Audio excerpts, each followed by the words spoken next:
Muling nagsanib puwersa ang Amerika at Britanya sa isinagawa nitong pinakabagong pag-atake sa Iranian-supported group na Houthi ng Yemen.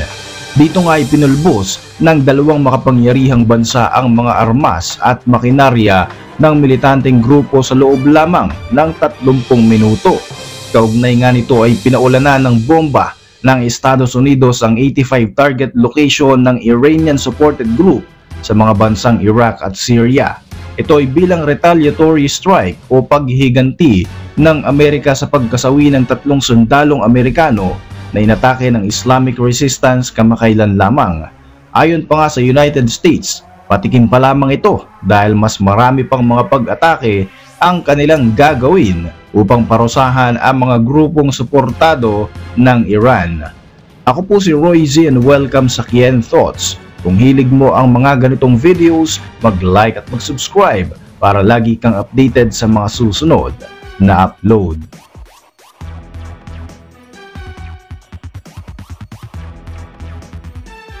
Inanunsyo ng Pentagon na ginamit ng Amerika ang kanilang B-1 bomber para magsagawa ng retaliatory strike sa mga Iranian targets sa Syria at Iraq. Sa statement ni US National Security Council spokesperson John Kirby, ipinagmalaki ng Amerika na pinaulanan nila ng mahigit sa 125 precision munitions at mga missiles ang Iranian proxies gamit ang mga drones at long-range B-1 bomber aircraft na lumipad pa mula sa base militar sa Amerika. Ayon sa ulat ng CNN noong Sabado, ika-3 ng Pebrero, tinatayang 85 Iranian target ang nagawang tirahin ng US, kabilang na ang 7 pasilidad sa magkapitbahay na bansa sa loob lamang ng 30 minuto. Ang mga pag-ataking ginawa ng Amerika ay bilang ganti sa mga Iranian proxies dahil sa pagkasawi ng 3 US serviceman nang umatake ang mga militanteng grupo sa base militar ng Amerika sa Jordan noong nakaraang linggo. Ang isinagawang pag-atake ng Amerika ay nakafocus sa pagwasak sa mga armas, makinarya, weapons storage at maging training facilities ng mga kalabang grupo upang masigurong hindi na raw makakapaggasik ng kaguluhan ang mga ito. Numerous aircraft, including B-1 bombers dispatched from the United States, were involved in this operation, firing more than 125 precision-guided munitions over the course of about 30 minutes. Target facilities included command and control centers, as well as headquarters buildings and intelligence centers, rocket, missile, and drone storage facilities, and logistics and munition supply chain facilities.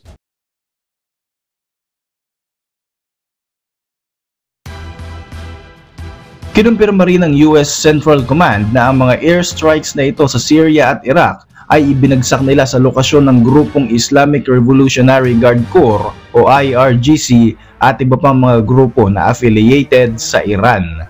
Sa ulat naman ng Syrian military noong Sabado, hindi kumpirmado ang bilang ng casualty pero may mga nasawing sibilyan at mga sundalo sa pag-ataking ito ng Amerika sa kanilang teritoryo at nag-iwan din ito ng malawakang pinsala sa mga infrastructures na tinamaan ng mga bomba. Ayon sa Syrian News Agency na sana tumama ang mga airstrike sa area ng Deir ez-Zor, Al-Bukamal, Al-Mayadin at sa mga nakapalibot na teritoryo sa Syrian-Iraqi border. Sinabi naman ng Iraq na 16 na katao ang nasawi sa kanila, kabilang na rin ang mga sibilyan, habang 25 naman ang nasugatan sa pangbobomba ng Estados Unidos. Tumama ang mga bomba sa Iranian-linked territories tulad ng Al-Hashad, Al-Shabi at sa Iraqi city of Al-Qaim. Agad na kinondena ng Iraq at Syria ang US attacks na ito at sinabing paglabag daw ito sa kanilang soberanya at inilalagay lamang ng Amerika sa alanganin ang kapayapaan sa gitnang silangan.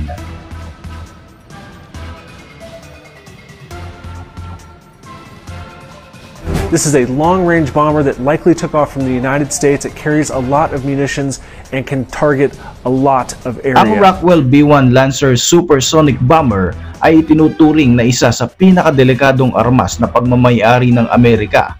Ito nga ay isang uri ng multi-mission supersonic variable sweep na heavy bomber na ginagamit ng US Air Force.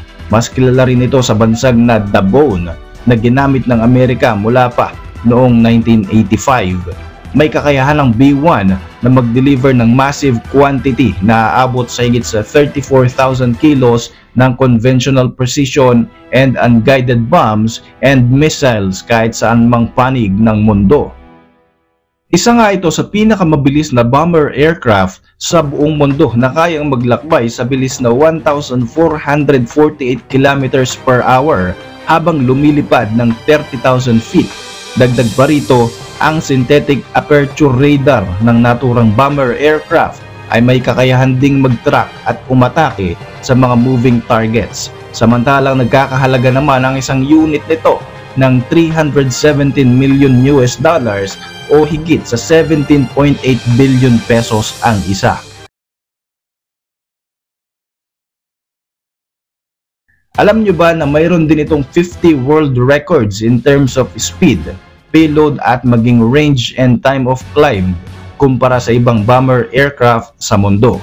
Matagal na ring nasaksihan ng mundo ang kakayahan ng makinaryang ito ng Amerika, tulad na lamang sa mga nakalipas na combat mission ng United States sa Afghanistan at Iraq at maging sa Southeastern Europe sa kasagsagan ng kampanya ng North Atlantic Treaty Organization o NATO laban sa dating bansa ng Yugoslavia. Sa kabila ng kritisismo na natatanggap ng Amerika mula sa mga bansang binomba nila, sinabi ni White House National Security Advisor Jake Sullivan na patikim pa lamang ang naranasan nilang mga pag-atake sapagkat marami pang susunod na pag-atake ang kanilang gagawin sa mga Iranian-supported group sa Iraq at Syria. Ang mga karagdagang airstrikes na kanilang isasagawa ay para magbigay raw ng malinaw na mensahe na handang gumanti ang United States of America kung kakantiin ng sinuman ang kanilang mga sundalo na nakabase sa ibang bansa. Ikonsidera daw ng mga militanteng grupo na first round pa lamang ang kanilang naranasan. Samantala, matapos ang mga madugong pag-atake sa Iraq at Syria, muli na namang nagsagawa ng malawakang pag-atake ang Amerika at Britanya sa mga Houthi sa Yemen. Sa ulat nga ng politiko, naglunsad ng massive airstrike and missile strike ang Allied forces sa mga Houthi rebels bilang retaliation sa tuloy-tuloy na pag-atake ng militanteng grupo sa mga international shipping vessels sa Red Sea. Nagiging personal na nga para sa Amerika ang laban na ito sa mga Iranian proxies sa Middle East. Sa ulat ng Reuters noong linggo, ika-4 ng Pebrero, tinarget ng United Kingdom at United States ang 36 na lokasyon sa Yemen kabilang ang weapons storage facilities, missile systems, launchers at iba pang mga infrastruktura ng Houthi na ginagamit ng mga ito sa pag-atake sa Red Sea. Kabilang sa mga ipinadala ng Amerika ay ang mga F-18 fighter jets mula sa USS Dwight D. Eisenhower aircraft carrier. Nagpalipad din ng mga Tomahawk missiles ang mga US warships kabilang ang USS Gravely, USS Carney at iba pang US Navy destroyers.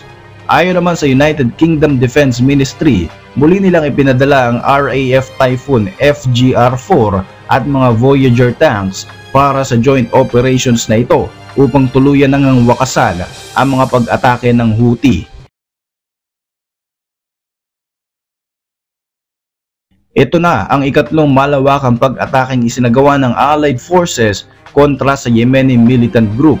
Sinabi din ni US Defense Secretary Lloyd Austin na sinusuportahan ng mga bansang Australia, Bahrain, Canada, Denmark, Netherlands at New Zealand ang aksyon na ito. Ayon pa nga sa United States Central Command, ang aksyon na ito ay matatawag na self-defense lamang at naglalayo na protektahan ang freedom of navigation at para mas maging ligtas ang international waters para sa US Navy at maging sa mga merchant vessels.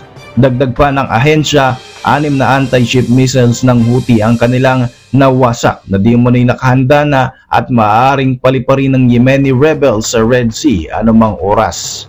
Sa ulat nga ng Houthi-controlled news agency na Saba, tinarget ng UK at US sa mga lugar katulad ng Al-Baida, Damar, Haja, Hodeidah, Taiz at ang kabisera ng Yemen na Sanaa.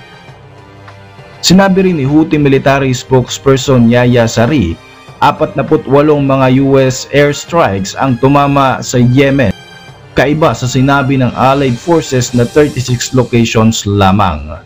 Para sa inyong mga reaksyon, mag-iwan lang ng komento sa ibaba ng video na ito.